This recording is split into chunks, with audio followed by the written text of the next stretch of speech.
Добрый день, дорогие участники конкурса, уважаемые члены жюри. Меня зовут Макарова Ольга Дмитриевна, я воспитатель детского сада «Сулышчан» села Усюнкёль Чурапчинского улуса. Педагог без любви к ребенку все равно, что певец без голоса, музыкант без слуха. Именно из любви к детям я выбрала нашу непростую, но такую важную и увлекательную профессию воспитателя. Еще маленьким ребенком мы играли в воспитателей и детей. И, окончив школу, я сразу же, без никаких сомнений, поступила в Вилюйское педагогическое училище. После учебы я начала трудовую деятельность воспитателя в детском саду «Сулышчан».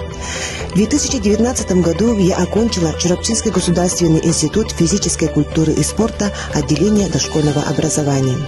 В каждом человеке солнце, только давайте ему светить. Эта мудрая фраза Сократа стала для меня моим педагогическим кредо и целью моей работы. С моими воспитанниками и их родителями мы работаем по проекту «Детская телестудия iKids», который направлен на развитие творческой активности. Также я многодетная мама и любящая жена. Моя семья – это моя опора, мое вдохновение, мое крылья за спиной. Всем участникам я желаю успеха.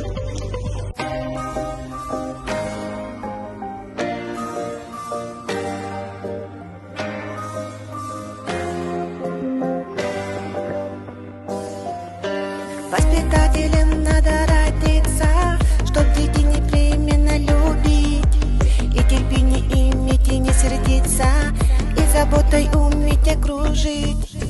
Губки бантиком, бровки домиком, летят лайки на каждом занятии. Спорим, каждый улыбнется, ведь я вся такая, я